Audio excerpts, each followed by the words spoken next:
자, 그 다음에 이제 데이터베이스에서 이제 키를 이제 알아볼게요. 키에는, 아, 주키, 기본키가 있고, 그 다음에 후보키, 대차키, 슈퍼키가 있어요. 아, 요건 이제 설명을 드리면요. 일단 후보키라는 건 뭐냐면은, 이런 데이터들이 있다. 그러면 주키로 할 수 있는 키들이 뭐냐? 주키로 할 수 있는 거. 주민등록번호 주키로 할 수 있죠? 그죠? 전화번호 주키로 할 수 있어요. 일치하는 전화번호가 없으니까. 이게 이제 주키로 할 수 있는 후보키가 이제 아, 그게 이제 캔디데이트 후보키를 얘기를 하는 거예요. 그 이제 주키는 그 어, 후보키 중에서 특정 투표를 유일하게 구분할 수 있는 속부동이라고 그래요. 근데 이제 주민등록번호나 전화번호는 이게 개인정보이기 때문에 주키로 하질 않아요. 그래서 4원이다 그러면 4번을 지정을 해서 유일하게 식별할 수 있도록 하죠. 그 이제 그거 이제 주키라고 그래요. 그다음에 대체키. 대체키는 이제 자 후보키가 뭐뭐였어요? 4번. 그럼 여기 후보키가 4번 주민등록번호 전화번호였죠. 그러면 대체키는 주키를 제외한 것 중에 나머지 키를 대체키라고 그래요. 뭐 쉽죠? 슈퍼키는 전체를 다 주키를 할 수 있는 것들 4번 주민등록번호 전화번호가 슈퍼키고 주키는 4번이고 대체키는 주민등록번호 전화번호. 그 다음에 인조키라는 거는 이제 후보키 중에서 적합한 주키가 없을 때 아까는 사원명, 직위, 주민등록번호, 전화번호만 있었죠. 그래서 이런 경우에는 이게 주민등록번호나 전화번호는 개인정보이기 때문에 그 뭐냐 주키를 안 한다고 그랬죠. 그러니까 주키를 할 게 없는 거야. 그러니까 어떻게 해요? 사본을 만들죠. 우리 이제 학생들은 학번을 만들잖아요. 그죠? 그건 뭐예요? 인위적으로 만든 거죠. 그건 이제 인위적으로 만든 키예요. 그래서 그걸 인조키라고 그래요. 인조키. 아티피셜 키. 인조키를 만들어요. 그래서 주키를 만들었는데 그게 인조키다. 그렇게 얘기를 해요. 원래는 그 없는 속성인데 업무 처리를 위해서 만든 거죠. 우리 학교에 학생 같은 경우 학번, 회사 같은 경우 사번 이런 게 이제 인조키예요. 적합한 주민등록번호 이런 거 하면 안 되니까. 자, 키 도식화를 좀 해봤어요. 그래서 이게 이제 여러분이 여기서 이제 주키하고 외래키 이 정도만 아시면 되는데 그래도 이제 데이터베이스 배웠으니까 좀 이 학문적으로 뭐라는지 좀 알아야 되겠죠. 그래서 자, 후보키라는 거는 주키를 할 수 있는 게 다 후보키라고 그랬죠. 그럼 4번이 이제 주키를 할 수 있고 주민등록번호를 이제 주키를 할 수 있어요. 근데 이 4번을 주키로 했으니까 주민등록번호는 대체키가 되는 거예요. 그 다음에 이제 여기 이제 오른쪽에 보면 부서가 있죠. 부서 번호가 이제 주키인데 이 직원 데이터랑 부서와의 관계를 참조가 이 부서 번호를 직원 데이터가 넣으면은 이게 서로 연관 데이터 관계가 있죠. 그래서 부서 데이터에 있는 부서 번호가 직원 데이터로 들어와 있죠. 그래서 외래 바깥에서 온 거죠. 그래서 외래키라고 그래요. 이렇게 참조 관계 이렇게 이제 표현을 할 수가 있는 겁니다.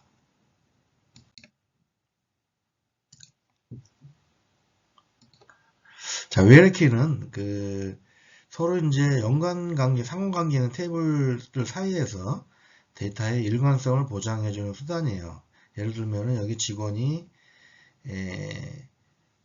101번부터 104번까지 있어요. 그리고 부서는 10번, 20번, 30번, 40번이 이렇게 있어요.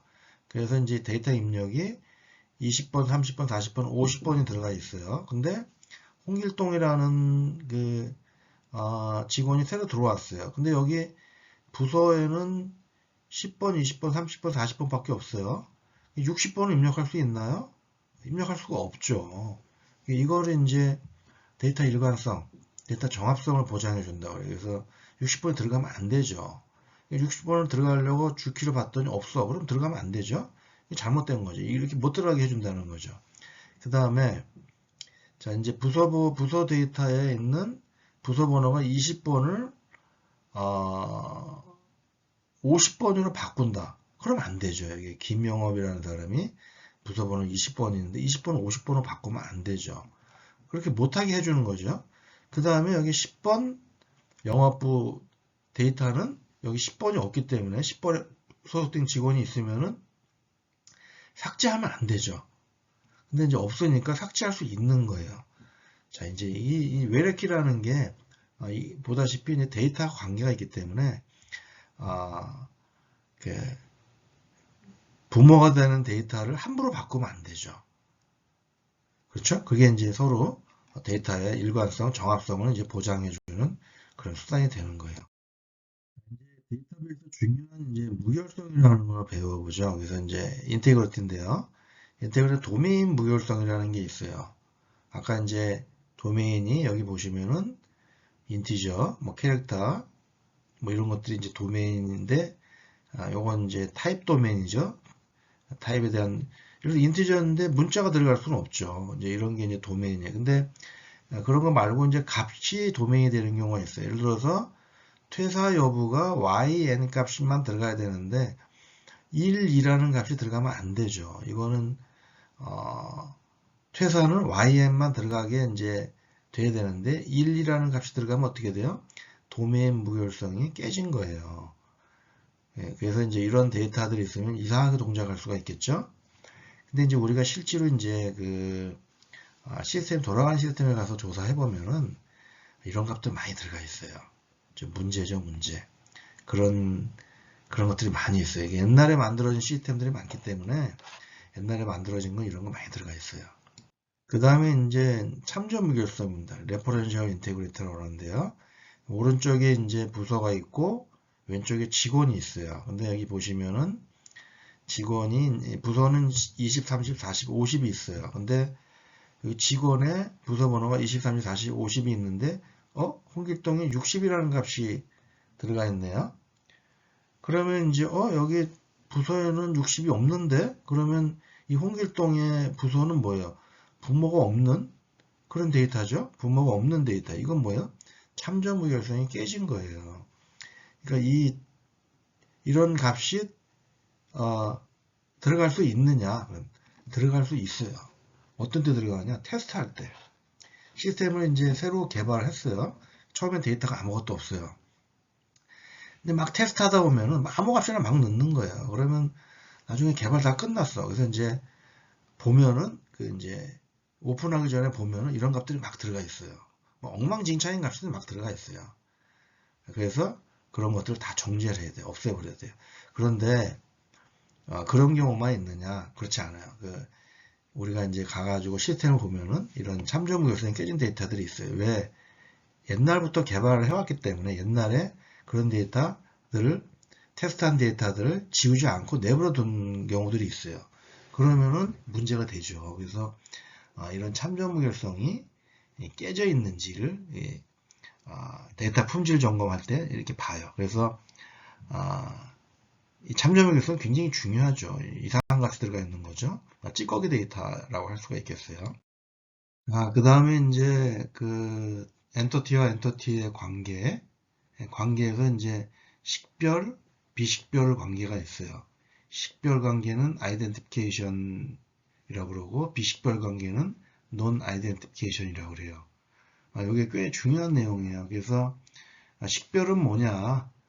부모 자식 간의 관계에서 부모의 주키가 자식으로 내려오죠. 연관관계가 있으면은 그랬을 때 부모의 주키가 자식의 주키에 포함이 될 경우, 예를 들어서 이제 도서 엔터티죠. 도서 엔터티의 책 아이디가 이제 부모의 주키인데, 도서 판매라는 엔터티에 책 아이디가 포함이 될 때, 그때 이제 식별관계라고 그래요. 그래서 식별관계일 경우에는 이 1대 n 관계죠. 1대 n 관계 이 선이 실선으로 표시가 돼요. 실선. 강하게 연결되어 있다.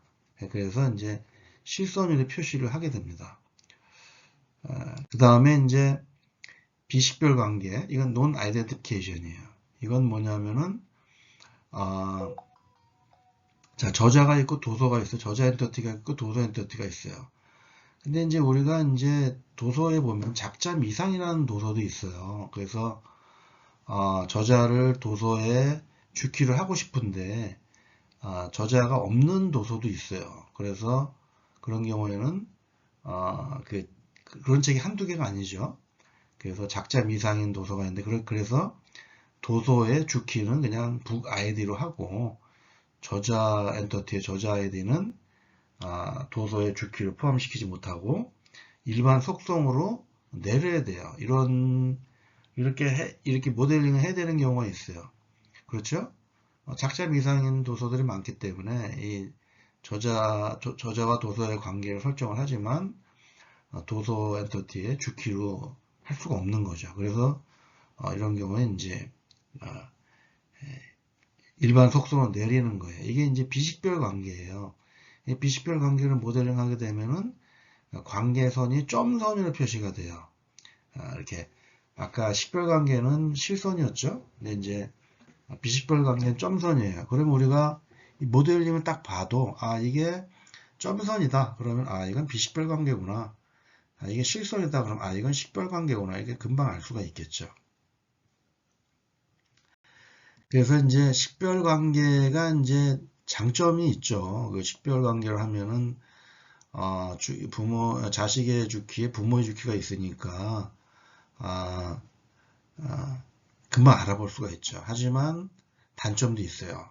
학자들 간에 논란이 많아요. 그래서 이제 부모하고 자식 엔터티가 깊어지면 깊어질수록 이거 전부 식별 관계를 설계할 경우에 주키가 점점 많아지죠. 그래서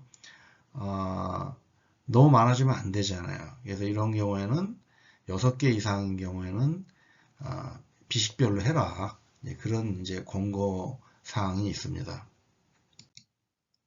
자, 뭐 특징으로는 식별관계는 강한 연결관계가 표현이 되어 있고 비식별관계는 약한 연결이다. 이렇게 되어 있죠. 네. 식별, 비식별은 중요한 내용이니까 반드시 이제 숙지를 하셔야 돼요. 자, 논리적 데이터 모델링은 이제 이런 식으로 이제 표현을 했죠. 이제 이거를 물리적 데이터 모델링으로 변환하는 걸 한번 보겠어요. 물리적 데이터 모델링은 이렇게 다 영문으로 변환을 하고 이 항목에 대한 컬럼을 정의를 하는 거예요. 이게 이제 ERD 관점에서 이제 이렇게 합니다. 그리고 이제 모델링별로 사용되는 용어는 엔터티는 물리 모델에서 테이블, 속성 고정 스키마, 로우는 그냥 로우, 주식 필자는 주키, 컬럼은 컬럼 이렇게 사용을 합니다. 자주 사용되는 용어에 집중하시면 될 것 같아요. 자, 이제 우리가 이제 모델링을 배웠으니까 모델링을 잘못한 거를 한번 어떻게 파악할 수 있는지 한번 살펴봅시다. 여기 지금 보시면은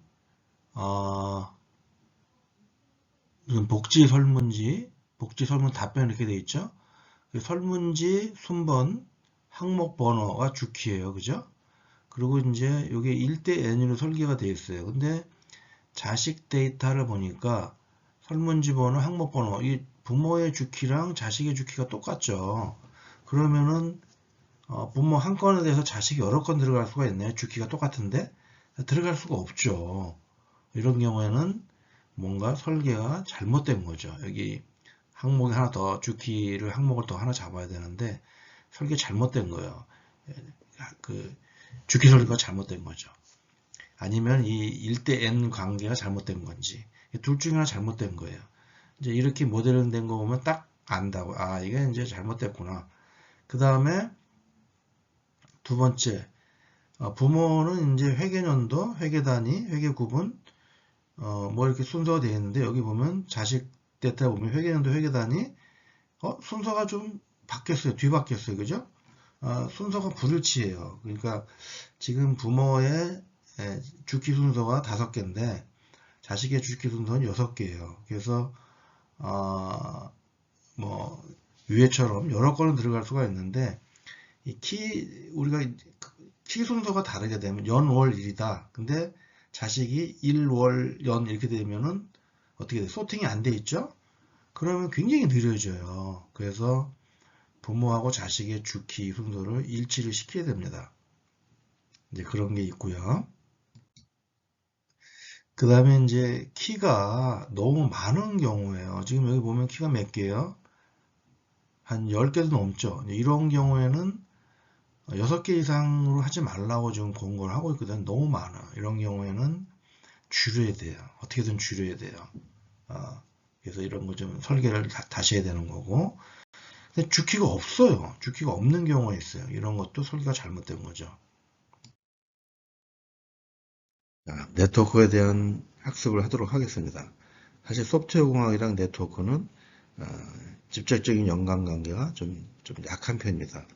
하지만 저희가 그동안 이제 무수히 많은 사람들을 접촉을 했었는데요. 이 네트워크에 대해서 상당히 좀 어려워 하시더라고요. 특히 OSI 7 레이어에 대해서 봐도 모르겠다는 거죠.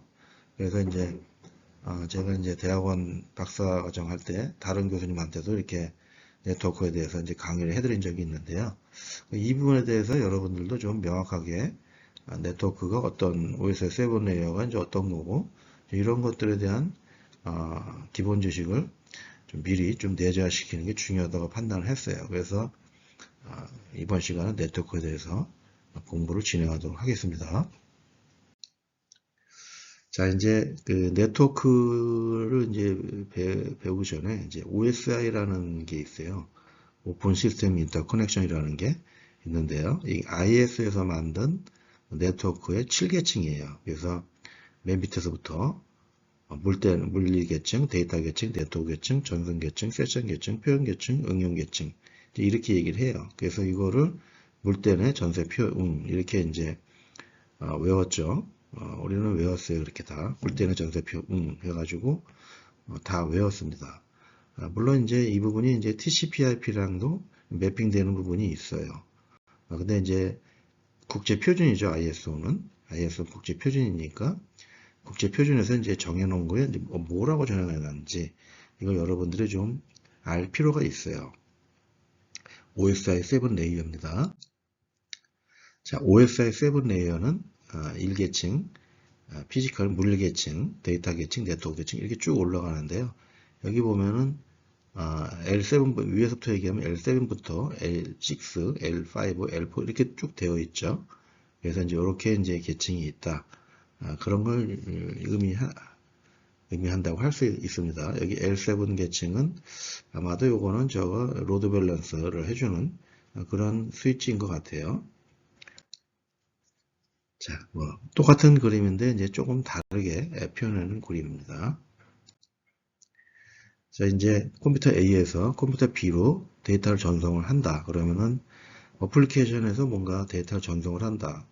그렇게 되겠죠? 사용자, 우리들이 이제 사람이 선택을 해서 전송을 하는 거니까. 예를 들어서 이메일을 전송하고 싶다. 그러면 이메일 프로그램을 띄워놓고 내가 타이틀을 입력을 하고 메시지 넣고 첨부 파일을 첨부를 시키죠. 그리고 이제 보내기를 누르면은 상대방한테 전송이 되는데 이렇게 이제 어플리케이션 계층부터 밑으로 쭈르륵 내려가서 전송을 합니다. 그 다음에 받는 쪽에서도 맨 밑에서 받아가지고 쭈르륵 위로 올라가면서 다시 이제 전송을 하게 되죠. 이게 이제 OSI 7, 그게 이제 7계층으로 되어 있다. 이 OSI에서 정의한 거예요. 똑같은 그림은 이제 계속 나오는데요. 지금 호스트 A에서 호스트 B로 가는데, 지금 메뉴에는 데이터죠. 호스트 A의 데이터인데, 응용 계층에서 뭔가를 하나 붙여요. 그 다음에 또 내려가서 또 뭔가를 하나 붙이죠. 밑에 내려서 또 뭔가를 하나 붙이고, 또 내려서 뭔가 하나 붙이고, 계속 뭔가를 하나씩 붙여요. 늘어나는 거죠. 그렇게 해서 이제 붙인다는 건 뭐예요? 자기 계층을 표시를 하는 거예요. 지금 현재 이 데이터는 응용 계층 데이터다. 이 데이터는 세션 계층 데이터다. 이 데이터는 뭐 전송 계층 데이터다. 이런 거를 이제 표시를 해요. 그래서 그 데이터를 까보면은 이건 어떤 계층의 데이터구나. 이런 거를 이제 알 수가 있는 거죠. 그렇게 해서 이제 계층 표시를 하고선 이제 쭉 전송을 하게 됩니다. 그러니까 데이터가 조금씩 늘어나게 됩니다. 받은 부분에서 이제 그 계층 데이터를 까가지고 최종적으로 이제 데이터로 이제 가지게 되는 거죠. 이렇게 이제 이런 식으로 해라라고 이제 IS 국제 표준으로 지정을 해 놓은 거예요. 마찬가지 똑같은 그림인데요. 여기 보시면은 송신 측, 수신 측이 있죠. 왼쪽이 이제 송신 측이고 오른쪽이 수신 측인데 왼쪽에 이제 그 응용 세션 표현은 상위 계층이고 전송까지 물리 데이터 네트워크는 하위 계층이다. 이렇게 되어 있어요. 그래서 이렇게 이제 표현을 또 할 수가 있습니다. 예, 마찬가지 장표예요. 계층 7개는 서로 독립적이므로 어느 한 계층의 변경이 다른 계층에는 영향을 미치지 않는데요. 그렇게 만들어 놨겠죠. 여기 이제 데이터, 어떤 데이터에 대해서 이렇게 앞에 이렇게 뭔가 표시를 해요. 그래서 이게 어떤 계층인지 알 수 있도록 이렇게 이제 하는 겁니다. 국제 표준이 이렇게 정해놨어요. 네. 이제 계층을 이제 하나씩 살펴봅시다. 맨 밑에 있는 물리 계층입니다. 피지컬 레이어라고 그래요. 1계층인데 1계층은 실제로 이제 데이터를 송수신하는 계층이 되겠습니다. 이제 문장을 좀 읽어볼게요. 데이터를 전송하려고 링크를 활성화하고 관리하는 정기적, 기계적, 절차적, 기능적 특성을 정의를 한다고 되어 있어요. 허브나 라우터, 네트워크 카드, 케이블 등 전송 매체를 통해 비트를 전송한다고 합니다. 맨 밑에 보시면은 0, 1의 데이터를 아날로그 신호로 바꿔서 전선에 흘려보낸대요.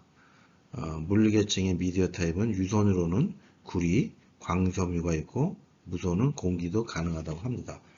물리계층은 그냥 데이터 신호를 이제 내보내는 이제 그런 계층이 되겠어요. 이해가 어려운 계층은 아닙니다. 두 번째 이제 데이터 링크 계층입니다. 이제 이 계층인데요. 문장을 한번 읽어보겠습니다. 물리적 링크를 이용하여 신뢰성 있는 데이터를 전송하는 계층으로 네트워크를 통해 데이터를 전송할 때 전송로 역할을 한다. 데이터 링크 계층에서는 비트를 프레임이라는 논리적 단위로 구성한다. 뭐 이렇게 되어 있어요. 그 다음에 이제 PC가 여러 대 있을 때 맥 주소로 PC를 판별을 한다. 뭐 흐름 제어, 오류 제어, 접근 제어 등이 있다. 이게 이제 뭐냐 하면요. 우리가 이제 그 내부 네트워크, 작은 네트워크죠. 우리 학교에서 뭐 예를 들어서 산업공학과에 관련된 네트워크다. 그럼 이제 산업공학과에 관련된 네트워크만을 구성을 하죠. 그래서 뭐 다른 과다 그러면 다른 과랑 데이터 주고받을 수는 있지만 이렇게 같은 네트워크로 구성하지는 않아요. 그렇게 해서 이제 같은 네트워크로 구성을 했다라는 의미는 뭐냐면은 이게 이제 PC가 4대가 있죠. 그러면 이제 맨 왼쪽에 있는 PC에서 맨 오른쪽에 있는 PC로 데이터를 전송을 하고 싶다. 그러면은 A의 맨 왼쪽에 있는 PC에서 뭔가 이메일을 보내고 싶다. 맨 오른쪽에 있는 걸로. 그러면은 맨 왼쪽에서 맨 오른쪽으로 이메일 전송을 누르죠. 그러면은 아까 물리계층에서 0, 1이라는 비트 값으로 변환이 돼서 전송이 이제 될 거예요. 그런데 전송이 되는데 맨 왼쪽에서 맨 오른쪽에 있는 거로만 전송이 되냐? 그렇지 않습니다. 전부 다 전송이 돼요. 4대 모두 다 전송이 돼요. 그런데 중간에 있는 2대는 랜카드가 데이터를 그러니까 이제 맨 왼쪽에 있는 PC에서 데이터 전송 케이블로 데이터 신호를 보내면은 모든 연결되어 있는 같은 네트워크에는 다 신호가 가요. 그런데 이제 중간에 있는 2대의 PC에 있는 랜카드가 데이터 받아보죠. 받아보고 이거 우리 거 아니네? 그러면 폐기를 해버려요. 대답을 안 하죠. 응답을 안 해요. 근데 이제 맨 오른쪽에 있는 그 PC 랜카드 이거 내 거네? 그러면은 내 거다 그러면은 그거 이제 계속 받죠. 계속 받아서 이거를 취합을 합니다. 취합을 해서 완료가 되면은 그거 이제 상위 계층으로 이제 전달해서 최종적으로 메일 서버가 받을 수 있도록 이렇게 해줘요. 이게 이제 데이터 링크 계층에서 하는 역할이에요. 그러니까 우리가 이제 그 같은 네트워크에서는 데이터 링크 계층에서는 이렇게 신호를 보내면 다 전달이 된다. 그래서 내 거 아니다. 그러면 다 폐기 처분해버리고 내 거다 그러면은 받고 이제 이런 식으로 해서 데이터가 이제 전달이 됩니다. 그 다음에 이제 세 번째 계층인데요. 이건 이제 네트워크 계층입니다. 이거는 이제 다른 네트워크에 있는 데이터를 송수신하는 거예요. 네트워크가 이제 멀리 떨어져 있는 경우도 있죠. 여기서 이제 아주 멀리 떨어져 있는데 데이터를 보낼 때 미국 같은 경우에 동시에 보낼 수 있나요? 동시에 보낼 수 없죠. 여기서 이제 이 같은 네트워크를 사용을 하다가 미국에 보내고 싶어. 그러면은 우리 집안에서 네트워크를 하다가 문 바깥으로 나가는 거죠. 문 바깥으로 나가서 찾아가는 거예요. 미국까지. 그게 이제 네트워크 계층이에요. 그래서 근데 가는 길이 여러 가지, 여러 경로잖아요. 그래서 그 여러 경로 중에서 이게 이제 시시각각 바뀌어요. 그 경로의 어떤 속도라든지 이런 게 시시각각 바뀌어요. 그래서 그 빨리 갈 수 있는 경로를 찾아서 자기가 가는 거예요. 그 우리가 이제 빠른 경로 찾아서 가라 이렇게 얘기를 하진 않아도 빠른 경로를 찾아서 갈 수 있도록 이게 뭔가 내부적으로 이미 다 프로는 돼 있어요. 이 라우터들이 그렇게 이제 서로 협조를 해서 보내게 됩니다. 여기 보시면은 라우팅이라고 하는데요. 왼쪽에 있는 PC에서 오른쪽에 있는 PC로 이제 데이터 전송을 한다. 그러면 샌더에서 이제 보내죠. 그러면 이제 라우터들이 많이 있어요. 그 네트워크들이 많이 있죠. 거기에 이제 바깥에 나온 그 라우터들이 있어요. 그 라우터를 통해서 이제 전달이 되는 건데 처음에는 이제 이게 이제 메일을 보낸다 그러면 한꺼번에 보내지는 않아요. 다 잘라서 보냅니다. 패킷이라는 단위로 잘라서 보내는데 이 패킷이라는 단위가 그렇게 크질 않아요. 그래서 그거를 이제 잘라서 보내는데 처음에는 위로 갔다가 처음에 패킷은 위로 갔다가 두 번째 패킷은 네트워크 상황에 바뀌어서 밑으로 갈 수도 있는 거죠. 이렇게 이제 패킷이 그때그때 상황에 맞게 최적화된 상황으로 보내게 됩니다. 이게 이제 라우팅이라고 그래요. 이게 이제 네트워크 계층에서 일어나는 그런 작업이 되겠습니다. 자, 그러면은 이제 전송 계층 네 번째 계층을 보겠습니다. 자, 조금 전에 어떤 이메일 자료를 전송을 하는데 첨부 파일이 좀 큰 게 있어요. 그러면 여러 개 잘라서 보내죠. 첫 번째 보낸 거, 두 번째 보낸 거, 세 번째 보낸 거 이렇게 갈 거예요. 그러면은 받는 입장에서는 첫 번째 게 먼저 들어오고 두 번째 게 두 번째 들어오고 세 번째 게 세 번째 들어오면 좋겠는데 그렇게 안 들어온다는 거죠. 이게 이제 상황이 실시간으로 바뀌기 때문에 첫 번째 들어온 게 맨 나중에 들어올 수도 있어요. 운이 나쁘면은 그러면은 그거 받아놓고 기다려야죠. 다 들어올 때까지. 그거 이제 전송계층에서 그거를 기다리고 있습니다. 여기 보시면은 이제 그게 이제 TCP 통신인데 신뢰성 있는 통신인데요. 그런 경우에는 이제 신뢰성 있는 데이터가 유실되면 안 되니까 기다리죠. 기다려가지고 다 완성이 되면은 위에다 올립니다. 그게 이제 TCP 통신이에요. 그 다음에 이제 동영상 같은 경우 내가 동영상을 봤는데 조금 깨졌어요. 화면이 일그러졌어요. 조금이라도 괜찮아졌어요. 그럼 그 조금 전에 일그러진 동영상을 다시 볼 필요가 있을까요? 다시 볼 필요가 없죠. 그건 이제 데이터가 유실돼도 별로 상관이 없는 그런 통신이 되겠어요. 그래서 UDP라고 그래요. 이거는 빨리빨리 전송을 하는 거예요. 빨리빨리 전송을 하는 목적이고 신뢰성이 없어도 돼요. 데이터가 유실돼도 상관이 없다. 근데 이제 UDP는 부담이 없죠. 빨리빨리 보내면 되니까. 근데 TCP 통신은 신뢰성 있는 통신이에요. 그래서 이제 유실되면 안 돼요. 그래서 전부 다 받을 때까지 기다려요. 다 받지 못하면은 어느 정도 기다렸다가 이제 실패를 하게 되는 거죠. 그렇게 이제 진행을 하게 됩니다. 그게 이제 전송 계층에서 이제 하는 일이에요. 또한 우리가 이제 그 계층에서 어떤 그 수신받는 측에서 거기에 이제 프로그램이 많이 설치가 되어 있겠죠.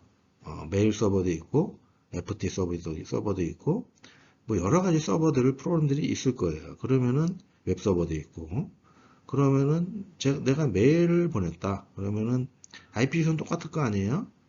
그러면은 그 PC IP 주소는 하나니까 그 IP 주소에다가 보내는 거예요. 근데 이게 메일 데이터인지 뭐 웹서버 웹 데이터인지 모르잖아요. 그래서 그거를 알 수 있게 포트 번호라는 걸로 구분을 했어요. 그래서 한 PC, 한 서버에서 포트 번호가 65,000개까지 이제 설정을 할 수가 있는데요. 정확히 6526개예요. 이렇게 설정할 수가 있는데 거기에 이제 FTP 서버는 21번, 뭐 텔넷 서버는 23번, 뭐 웹 서버는 80번 이렇게 이제 고정을 시켜놨어요. 미리. 여기 이제 TCP는 21, 23, 25, 53 이렇게 해놓고 UDP는 69, 161, 520 이렇게 이제 지정을 해놨네요. 그러면은 우리가 이제 그 FTP를 송수신한다. 그러면은 IP 주소 주고 포트 번호 21번 주면은 그 받는 쪽 입장에서 FTP 서버가 있어야 되죠. FTP 서버가 없으면은 받을 수가 없어요. FTP 서버가 떠 있어야 돼요. 랜카드가 그걸 받아가지고 FTP 서버에 준단 말이죠. 근데 FTP 서버가 없어. 그러면은 랜카드가 줄 데가 없잖아요. 그러니까 폐기가 되는 거죠. 그 정상적으로 전송이 안 되는 거죠. 이제 이렇게 해서 이제 전송 계층에서 포트 번호가 있는 겁니다. 이렇게 해서 받을 수 있는 거예요. 그 다음에 이제 세션 계층입니다. 세션 계층은 이제 우리가 웹을 많이 사용해 봤기 때문에 세션이라는 개념을 알아요. 우리가 이제 어떤 홈페이지에 로그인을 하면은 그 로그인 정보가 계속 살아있죠. 제가 네이버에 로그인하면은 예를 들어서 허상무님 반갑습니다. 이제 이렇게 표시되고 그 홈페이지를 이동을 로그할 때까지 세션이 살아있어서 그 홈페이지를 이동하게 되면은 계속 허상무라는 거를 이제 알 수가 있죠. 이렇게 해서 그 로그인 설정을 유지시켜주는 역할을 해주는 거예요. 이게 이제 세션 계층이라고 할 수가 있습니다. 그러니까 송신 측에서 수신 측으로 전송을 할 때 세션을 하나 따요. 그래가지고 전송을 하는 거죠. 이렇게 해서 세션 설정, 유지, 종료를 할 수 있는 걸 만들어주는 그런 계층이 될 거예요. 네, 그렇습니다. 그 다음에 이제 표현 계층입니다. 이게 이제 프레젠테이션 계층인데요. 이게 이제 송수신되는 데이터가 우리가 보통 사용되는 건 ASCII 코드죠. 근데 이제 입시덱이라는 코드를 사용할 수도 있고, 뭐 이미지를 사용할 수도 있고, JPG를 사용할 수도 있고, 여러 가지 사용할 수가 있어요. 그래서 그거를 이제 인코딩, 예를 들어서 입시덱으로 인코딩을 했다. 그러면은 받을 때 입시덱으로 이게 입시덱이구나. 그래서 그거를 다시 이제 ASCII로 이제 변환해주는 이제 그렇게 해주는 계층이라고 할 수가 있습니다. 그 다음에 이제 마지막으로 응용 계층인데요. 이건 이제 뭐 파일 전송, 데이터베이스, 원격 접속, 이메일 전송 등 여러 가지 서비스를 해주는 그런 계층이 될 거예요. 우리가 이제 사용자랑 가장 가까운 가까이 사용할 수 있는 그런 계층이 됩니다. 자, 우리가 이제 OS의 7레이어 계층을 배웠어요. 그래서 정리해 보면은 맨 밑에 있는 계층은 0101로 전송하는 거고, 그 다음에 데이터 링크 계층은 같은 네트워크에 이더넷으로 연결되어 있는 계층에서 이제 데이터를 전부 다 전송을 하고, 자기 거 있는 거와 자기 것만 받는 이제 그런 계층이 될 거예요.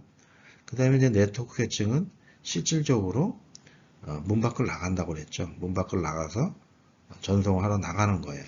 네, 트랜스포트 계층은 TCP나 UDP처럼 신뢰성 있는 그런 송수신을 위해서 하는 계층이고, 그 위에 세션 프레젠테이션 어플리케이션은 이 TCP/IP에 비하면 그냥 하나로 다 뭉쳐버렸어요. 이 7계층이 너무 복잡하다. 그렇죠?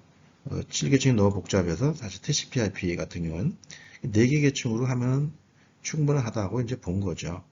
사실 이제 TCP/IP 사실 먼저 나왔어요. OSI 7레이어보다. TCP/IP가 먼저 나왔지만 버전 TCP/IP는 이렇게 4개 계층으로 구분을 했었고, 근데 이제 ISO는 나중에 이제 이렇게 7계층으로 이제 구분을 했는데요. 사실 4개 계층이면 충분할 것 같아요. 그래서 TCP/IP는 4개 계층으로 이제 하고 있다. 이제 이렇게 이해를 하시면 되겠습니다. 자, 이제 TCP/IP에 대해서 좀 잠깐 살펴보도록 하겠습니다. TCP/IP는 미국에서 만든 네트워크 프로토콜입니다. 초반에는 이제 IPv4로 해서 이제 IP 주소를 4개를 이제 사용하는 그거를 만들었어요. 그러다가 이제 전 세계에 그 컴퓨터가 점점 많아지니까 IP 주소가 부족한 게 아니냐. 그래서 IPv6 6개로 IP 주소를 사용하는 거로 바꿨어요. 근데 아직도 4개 주소를 사용하고 있죠. 아직도 부족하지 않습니다. 그 다음에 이제 TCP/IP 단점인데요. TCP/IP는 이제 단점이 3가지 정도를 이제 볼 수가 있어요. 첫 번째는 이제 경제성이 미흡하다. 송수신할 때 경제성을 고려해서 만든 프로토콜이 아니에요. 그래서 돈이 좀 적게 들어가면서 이제 송수신하면 좋겠는데 그런 부분이 좀 미흡합니다. 두 번째는 이제 QoS라고 그러는데요. 퀄리티 오브 서비스. 품질을 고려해서 만든 프로토콜이 아니에요. 그래서 품질 부분이 조금 미흡하다는 부분입니다. 세 번째는 이제 보안성을 전혀 고려하지 않았어요. 그래서 보안성이 고려되어 있지 않은 부분이 TCP/IP의 단점이라고 할 수가 있겠습니다. 자, 이제 무선랜입니다. 유선랜을 봤으니까 이제 무선랜을 또 한번 봐야죠. 이 무선랜을 보면은 이제 우리가 이제 모든 기술은 대부분 보면 미국 표준 아니면 유럽 표준이에요. 그래서 이제 미국 표준이 이제 여기 보시면은 IEEE로 나가고 유럽 표준은 이제 여기 보시면 오른쪽 오른쪽으로 나가요. 그래서 여기 보면 WPAN, WLAN, W1, WMAN, W1 이렇게 나가요. 그래서 WWAN은 와이어레스 에어리어 네트워크고 WMAN은 와이어레스 메트로폴리탄 네트워크고 WLAN은 와이어레스 로컬 에어리어 네트워크예요. WPAN은 와이어레스 퍼스널 에어리어 네트워크. 이제 이렇게 구분을 합니다. 그 다음에 또 이제 그 네트워크 구분이 또 이제 이렇게 가장 큰 것부터 IPN, 인터플래너터리 네트워크, 세틀라이트 커뮤니케이션 네트워크, 와이드 에어리어 네트워크, 메트로폴리탄 네트워크, 로컬 에어리어 네트워크, 퍼스널 에어리어 네트워크, 바디 에어리어 네트워크, 몰레큘러 레벨 네트워크 이렇게 이제 큰 것부터 작은 것까지 이렇게 이름을 정해놨어요. IEEE 표준을 살펴보면요. 그 WLAN 와이파이라는 게 있고 WPAN이라는 게 있어요. 그다음에 WMAN, 와이더파이, WiMAX를 이렇게 얘기를 하죠. 우리나라는 와이브로가 있고요. 그다음에 WWAN 이거는 이제 와이어레스 와이드 에어리어 네트워크입니다. 그래서 WLAN은 이제 우리가 무선내 와이파이 잘 알고 계시죠. WPAN은 이제 블루투스는 잘 아실 거예요. 근데 UWB나 지그비는 잘 모르실 수가 있어요. 근데 그런 것도 있다는 거고, WMAN은 이제 메트로폴리탄 에어리어 네트워크예요. 이제 WMAN이랑 WWAN, 이 부분이 이제 한 십몇 년 전에는 굉장히 그 핫한 기술로 뜨거운 그 관심을 이끌었어요. 근데 그러다 보니까 어떤 문제가 발생이 됐냐면은 그 전화기의 데이터 네트워크 있죠. CDMA를 이용하는 무선 네트워크가 있어요. 이 단체에서 이걸 바라보니까 이게 위태롭게 생겼거든요. 가만히 내버려뒀다가는 우리가 이제 위험할 것 같아요. 그럼 어떻게 돼요? 없애버려야죠. 그래서 그 전화기 무선 네트워크 단체들이 여기 그 IEEE에 가서 점령을 해버렸어요. 완전히 점령을 해가지고 WWAN 이걸 거의 뭐 없애버렸어요. 더 이상 기술 개발을 못하게.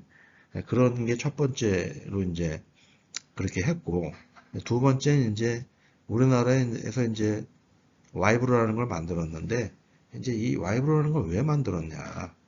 사실 이 무선 네트워크나 CDM이나 이런 거 무선 네트워크의 절대 강자는 미국의 퀄컴사예요. 그러니까 우리가 이제 무선 네트워크를 한다. 그러면은 우리가 뭐 기계를 만들어도 퀄컴의 기술을 갖다 써야 돼요. 왜냐하면 그렇지 않으면은 호환이 안 되기 때문에. 그래서 퀄컴사에다 울며 겨자 먹기식으로 로얄티를 지불을 하고 사용을 하는 거예요. 근데 그게 이제 어마어마한 비용인 거죠. 그래서 이게 이제 통신 식민지다. 이런 얘기가 나와요. 그래서 그 식민지를 탈출하기 위해서 와이브로라는 걸 개발한 거예요. 삼성전자랑 한국통신이랑 합작해서 개발한 거예요. 방식은 똑같은데 약간 좀 다르게 만든 거죠. 그러니까 방식은 거의 유사해요. 근데 약간 다르게 만든 거예요. 퀄컴사의 기술이랑 약간 비껴간 거죠. 그러니까 이제 퀄컴사 돈을 지불할 필요가 없는 거죠. 그렇게 해서 이제 이명박 대통령이 처음에 됐을 때 촛불 시위를 했었죠, 우리나라에서. 그때 이제 이 와이브로로 개인 방송을 막 했어요. 그래서 현장에 있는 어, 상태를 이제 와이브로로 다 개인 방송을 했어요. 그래서 다들 이게 이제 현장 상황이 어떻구나, 이제 그런 걸 알게 된 거죠. 근데 이제 이 와이브로가 그때 굉장히 좋았죠. 그 당시 기술로는 뭐 그때는 4G도 없었으니까 3G였으니까. 근데 이제 와이브로는 되는 거예요, 이게 개인 방송이. 그래서 상당히 이제 사람들이 이제 뜨거운 호응과 반응을 끌어냈는데, 이명박 대통령이 보기에는 이 와이브로가 눈에 가시죠. 이거 없었으면 현장 상황을 모르는 건데, 이것 때문에 이제 자기 너무 힘들다, 이렇게 생각을 한 거예요. 제 생각에는. 그래서 이명박 대통령이 정보통신부도 없애고, 이 와이브로도 더 이상 발전을 못하게 완전히 그냥 발목을 묶어버린 거예요. 그러다 보니까 어떻게 돼요? 와이브로 기술이 발전할 수가 없죠. 그때 당시에는 4G도 없었고 5G도 없었어요. 5G는 거의 4G도 없었어요. 근데 와이브로는 그보다 더 좋았거든요. 그러면 이제 개발을 계속 하면은 점점 더 기술이 좋아지겠죠. 그래서 그때 당시에도 와이브로 세계 표준, 각국 나라 표준으로 막 채택되고 그랬어요. 그랬는데 이명박 대통령하고 전화기 무선단체가 이제 IEEE를 점령을 하고 나니까 이 와이브로가 이제 끈떨어진 년이 된 거죠. 그래서 와이브로는 더 이상 기술 발전을 못했고 전화기 무선 네트워크 CDMA 이 방식은 점점 발전해서 4G, 5G, 뭐 6G 이렇게 계속 기술 발전이 돼 있잖아요. 그래서 이제 결국에는 이제 와이브로가 사장이 됐다. 모바일 파일이라는 것도 여기 지금 WN 802.20 이거 모바일 파일이라는 것도 거의 사장이 됐다. 완전히 더 이상 못하게 이제 뭐 막아버린 거죠. 그렇게 해서 이것만 보면 사실 답답해요. 그래서 지금 끝난 기술이에요. 어쩔 수가 없어요. 끝났고, 그래서 여러분 하지만 그런 히스토리는 알아야 될 필요가 있어서 제가 이제 말씀을 드리는 겁니다. 이제 그 다음에 이제 WPAN이에요. 와이어리스 퍼스널 에러 네트워크. 10m 내외 단거리에서 사용하는 개인 무선 네트워크예요. 크게 두 가지가 있는데 저속 WPAN이 있고 고속 WPAN이 있어요. 저속은 이제 느리게 전송하는 그런 이제 기술이에요. 저비용이죠. 저전력이고. 예를 들어서 이제 공장에서 이제 어떤 기기들끼리 데이터 송수신을 하겠다. 그러면은 빠를 필요가 없죠. 저속으로 가끔 전송하는 거니까. 그럴 때 이제 저속 WPAN 기술을 사용을 해라. 이런 거예요. 고속 WPAN 기술은 10m 내외에서 고속으로 전송할 수 있는 그런 기술, UWB라고 해요. 이제 그런 기술을 개발을 해놓은 거죠. 뭐 그런 게 있다는 것만 아시면 되겠습니다. 뭐 이렇게 이제 표현이 되어 있고요. 그래서 여기 보시면 블루투스 지급이 위치인식 UWB, 고속 UWB 이렇게 되어 있어요. 그래서 블루투스는 우리가 아는 거고 지급이는 이제 이게 완전 저속이에요. 그래서 전력 소비가 수년 동안 사용할 수 있다. 그 다음에 이제 고속 UWB는 수일만 사용할 수 있다. 굉장히 전력 소비가 많죠. 이렇게 이제 와이어리스 기술은 이런 정도로 해서 지식을 여러분들이 습득을 하면 될 것 같습니다. 네, 네트워크 기술은 여기까지 마치도록 하겠습니다.